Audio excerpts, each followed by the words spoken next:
Today on the Ortho Perspective, we're going to do something a little bit different. Today we're joined with Eric Anderson, Scott Lyon, and Andrew Kaczor.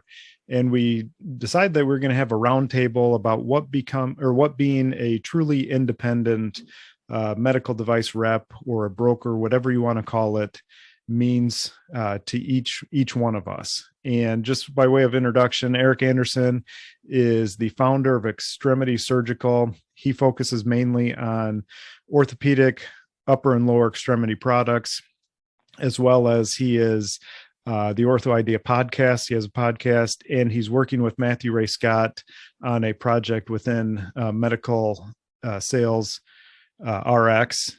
I think I got that right. And then also we're here with Scott Lyon and Andrew Kaczor. You know, the three of us are partnered with ASCDX and Rep Freedom, and we're primarily orthopedic distributors. Total joints is the main thing that we do now. We have some ancillary product lines, but as far as what we distribute, orthopedic joint replacement is the main thing. We also have ASCDX, which is basically to help orthopedic surgeons who are doing total joints in their ASC to be able to really go through a process of deciding what products is best for them, as well as how they can save money and better position themselves in the market. And then we also do Rep Freedom together. We help guide and even partner with some competitive reps who want to leave their company. We walk them through that process. That's something that all of us on this call have been through. We've learned a lot through that. And it's something that I know, talking with each one of these guys individually, we have a heart for that. And then we also do the Ortho Perspective podcast.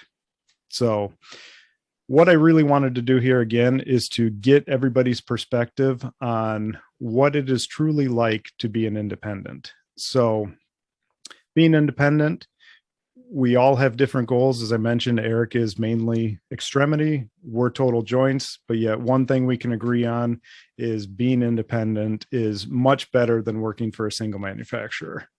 So with that said, we'll start with Eric. Eric, what does being independent really mean to you? Well, being independent to me means freedom. It means I can make choices what I want to do within my business. I can choose different products that I choose to represent. I can work with those surgeons and people that I want to work with and build a team that I want to succeed. And I could do that before in the large ortho company, but there was definitely parameters on it, and there was definitely influence on what I could do in that nature. So I decided to go the independent route. Just because it made the most sense for me and my entrepreneurial spirit, and one of the things that I want to accomplish. And I want to commend you guys. And I've heard the term medical device broker that you guys have used. I think that's a fantastic term, because I think that's exactly what we are. We're a place where a surgeon can go and get technologies that they're looking for to serve their patients, and not just rely on one brand name across the front of it. So that's what independent means to me. Yeah. And I would even ask the follow-up question here on, because you are doing several things. You're not just distributing orthopedic products. Is that possible if you're with a large company? I would say no. I did other projects and some different things when I was in big ortho investment things that I did. And I always kept it pretty quiet, because not that somebody came to me and said, you shouldn't do that, but it was made very clear to me that, you need to be spending 100% of your time selling our brand X orthopedic implants, and you need to make sure that that's what you're spending your time doing. So I would say you could try for a certain amount of time, but I think it's frowned upon. Yeah. Andrew or Scott, anything that you would like to interject on your perspective? Yeah, I mean, I think Eric explained it really well. And the part that I like what he said is this idea about building a business. And I think that that's an important distinction, when we were with, or when I was with the big orthopedic company, there was a post on LinkedIn just this last week talking about from a physician perspective, the idea that you have my practice, my patients, et cetera, but hospitals don't view it that way. They view it as their ownership stake. And I think my experience with orthopedic companies is very much the same way. We talk about building our territory and building a business, but when we were with a sole provider, that was hard to do because they're looking at it as their business. And so one of the advantages to me of being, truly independent, untethered is this idea that we can go out and take the business in whatever direction is best for us and for our customers and for the people that we're serving. And I think, Eric, you said that beautifully, because that sounds exactly like what you've been able to do. And so I commend you for that. Yeah. Thank you. Yeah, it's been a lot of fun. Yeah. So next, I want to move to Scott, unless you had something that you want to add to that, Scott. No, they did a great summary of basically the thoughts that I would echo along those lines of being independent. Yeah. So, Scott, my question for you specifically is, as we have done this now for, a little over 3 years, what does being a broker of products look like to you specifically? Well, it's funny you should ask that. I was just at a hospital yesterday doing an evaluation on one of our products we carry. And there was a rep there that I've known for a long time, ever since I've been in the business.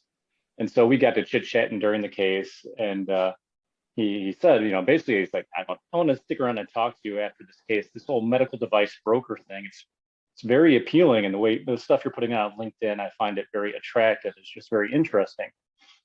And so later on in the case, he asked me, so it's like, so what products do you carry? Being a broker, what products do you carry? And I was like, well, to be honest, we carry the products that our surgeons want us to carry. Mm-hmm. And we're really servicing that surgeon. So being an independent broker does give us access to the different technologies out there to pursue that are best for each of our individual customers, whether that be a healthcare facility or a surgeon, or what other avenues we want to explore, whether that's a podcast or, brand marketing or, becoming the specialist within your specialty. We can help service our customers most ideally versus the competition for big ortho. Yeah. And my thought along with that is that, I've had talks with a lot of people, and, our group, I don't know, Eric, specifically how you do it, but there are certain product lines we choose not to distribute because we're not going to be using them enough, where we just do a deal through a friend of ours that we know is carrying the products, and stuff is done vice versa, because within the small fraternity, I'll call it, of medical device brokers, truly independent people, it seems that we are all on the same side. We want each other to succeed. We want to help each other and even provide products for them and their surgeons as is a good fit for them. Well, and one thing I would add to the broker model too is that it took us a while to discover the maximum potential that was out there. Is truly, once we came together as a team and saw it more as a fraternity, and each individually utilizing our relationships with our surgeons best, and cumulatively the different product lines that we carry, that's when we started to see the growth and really started to solidify what our trajectory and what our purpose was going to be moving forward. Yeah. Andrew? Yeah, I totally agree. I mean, for us and for me, it's about finding individualized solutions for specific surgeons. And the big takeaway from having worked with a variety of companies over my orthopedic sales careers is that all companies have good products. I mean, this isn't like it's only this solution for somebody, or company A is superior and company B is inferior, because that's not what I believe. I think that there are a lot of really good solutions on the market. That said, any one company doesn't have the right solution for everybody in a given geography or even an individual surgeon. And so the ability to kind of go in a la carte, if you will. I mean, if somebody's looking for this type of product over here, and you can source that for them, versus that type of product over there, you can source that, and you can create a portfolio of products that best meets the individual needs of that surgeon or that facility or that ASC or whatever the goals they're trying to accomplish. It allows you to do it, I think, in a unique way. Yeah. And Eric, I'll ask you kind of a tweak of this question is, as you're creating, kind of a portfolio of products here, what specifically are you looking for, not only in companies' products to sell, but also with, potential reps that you're partnering with? You kind of hit the nail on the head before. It's, entrepreneurial spirit, those type of people understand that, it's funny when you guys brought that up when I first started out and talking to companies, and they were, and I knew obviously had some guys that had some different organizations that had different, I'm talking other distributors that had different lines, and I wanted to partner with them. The companies are not very excited about that until they figure out you can make sales, and then they go, they kind of acquiesce to it, which I think is it's their culture that they think of, you're our sales rep and we control you.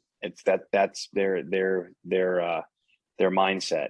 And so I think what happens when, as for independent people like ourselves, and we, start to want to access these different lines and work in conjunction with others, it's foreign to them. So anyway, so knowing that, I'm looking for people who understand what this model looks like, understand that, obviously what we're trying to do is get the best technology, the best products in the hands of our surgeons where we have great relationships with.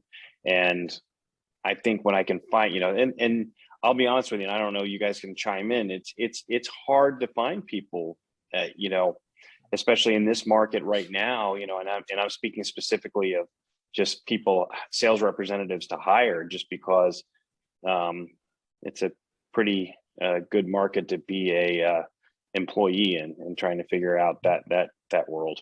Right. Well, a couple things that I would add to that is if you have an employee type mindset, then going out, being part of some small brokerage of products probably isn't for you anyway.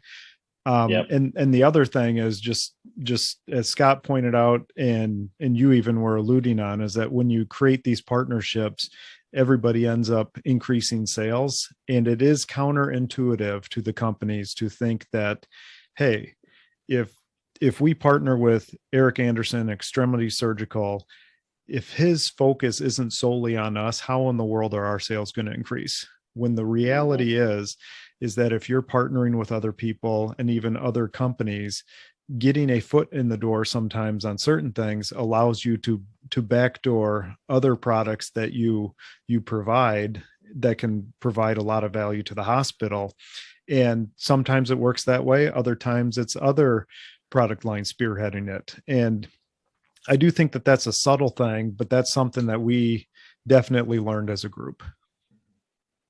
Yeah. And I'll add to that in saying it's very easy to get additional products utilized within the operating room if you're there. Yes. And so, when you're there, they're going to ask you, turn and do we've all heard it time and time again. Hey, what do you have to address this? Correct. And it may not say your distributorship's name on it, but you can sure get your hands on it. Correct. Andrew, were you going to say something? No, just agreeing. I think Eric nailed it. Okay. And then Andrew, I wanted to ask you specifically about creating a team, because I think we would all agree that a solo team trying to do it by yourself would be extremely hard to do, especially the more product lines that you have. And as you grow, you just can't do it by yourself. But I'm seeing a lot of guys out there who want to, kind of go at it themselves and be a jack of all trades for everybody. So as you've gone through this, how would you do it differently, or what would you look for when setting up a team? Yeah, it's a really good question. It's one of my favorite things to talk about, this idea of team dynamics and culture piece. I mean, this has been such a driving force for what we're doing. And what you said is really true, is that if you went back, even 5 or 6 years ago, when we had several different people running in their own spaces, trying to do this by ourselves, what we did not foresee at that time was the impact of an aligned vision and people coming together. And one of the things that we found is that there was a real limiting factor to being a solo guy out there, from just a work-life balance standpoint, from a case coverage standpoint, from an ability to go out and sell. standpoint, because you're constantly bumping into that, when is it time to hire more? I don't have the, I don't have the manpower to really do this. And so you're it's like, do I really go out and try to move the ball down the field, or do I service what I have existing? And so you kind of get caught into that. And what we found is by adding a team of the right types of people, we saw really exponential growth, over the last, 4 or 5 years doing that kind of stuff. So specifically, what do we look for in a team, or what would I look for in a team? I mean, for me, it's all about getting the right people as part of the organization. And Eric's alluded to it, and you alluded to it, and Scott said the same thing. One of the advantages of being independent, in my experiences, is that we are deciding, both from a customer standpoint, from a hospital standpoint, and from a team member standpoint, who we choose to associate with. And I think that's so critical, is to get the right types of people in your organization. For us, it's, we are looking for people who are humble and hungry and smart. And that's nothing we made up. I mean, there was a New York Times bestselling book by Pat Lencioni that kind of details that and what those characteristics mean in a teammate, and it's called the ideal team player. But that's really been a foundational piece for us, is looking for people who have a shared mission, shared vision, shared values, who are the right types of people doing it for the right reasons. And in our experiences, is when you get connected in that way, everything gets better. And subsequently, or conversely, when you have misalignment, or when people aren't on the same page, boy, it makes everything hard. And life is too short to be doing business with people you don't know and don't like and don't trust. And so part of being independent means, kind of retiring that philosophy and choosing who you want to be with. Right. And the other thing that I would add to that is just the complementary nature that we have. Our strengths are not all universal. Our weaknesses aren't all universal. Everybody talks about getting the right players on the bus and in the right seats in the bus. But looking back at it, if we would have had 3 of me, or 3 of Scott's, or 3 of Andrew's, it would have been a recipe for disaster, in my opinion. So I would agree with that. So one last thing, and I kind of want to end on this, is we have all done this for several years now. So I'm just going to try and stump you guys and think of what is something that you weren't even thinking about when you went on this journey, that now you look at that piece like, I never would have seen that coming, but now that it's here, this is one of the most important things to me. Whether that's about being truly independent, or the team that you've created, for me personally, I'll start, is we had a goal as a team on what we would like to grow our distributorship to. And having done what we are doing now for several years, I think we set our sights too low, possibly, because I've told people this every time I talk with them, or have the chance to, is I truly think there has never been a time within orthopedics that there's more opportunity and potential than there is right now. And people kind of look at me funny, because same old story, ASPs going down, commission rates going down, etc. But with all the tools that we have available now, I mean, I've never been, more excited about it. And that is something that for me really stands out, is that a few years ago, I thought, ooh, that's pretty big. How are we going to get to that? We're still nowhere near that, but I think there's more potential than ever. Yeah, the trajectory of the business, and obviously COVID has changed a lot of things. And there are so many problems out there that has created, the unknown in being positioned as we are and such. I think we are in a position better to help those people get to where they want to go, and help ourselves at the same time. And so I don't know if there's anything else I can specifically point to, but it's been a fun ride, and I, like you, am very excited about the future. And all the vast majority of the people that I know within our industry, locally, personally, are not very happy in their current position, that are not independent medical device brokers. Go ahead, Andrew. Andrew or Yeah. Eric? So I guess for me is that getting into this over a little over 2 years now, I never thought a lot of different things. I never thought that I would be posting on LinkedIn and making videos of me throwing stuff up of mountains and things. I think it's opened my mind on several different levels to what can be. And you hit it nail on the head, Stu, with I probably in my lifetime was thinking a lot smaller than I should have been. And I think that, and I guess maybe it's in talking to others in our industry who are independents and running large organizations, and they're really successful, and you kind of understand, you go, wait a minute, this is a really cool place to be, a good spot to be in. And I echo what you just said totally. I think this is the place to be, because we're going to have new technology that's going to come to us, and our ASPs are going to, they might be lowered, but when you have new technology, you're going to have people going to want to be using that new technology. It's just trying to get in front of them and stay in front of them. So learned lots of different things. Yeah. And what I would reinforce what you just said, though, is yes, ASPs are going to come down. That's a given. Things are going to change. That's a given.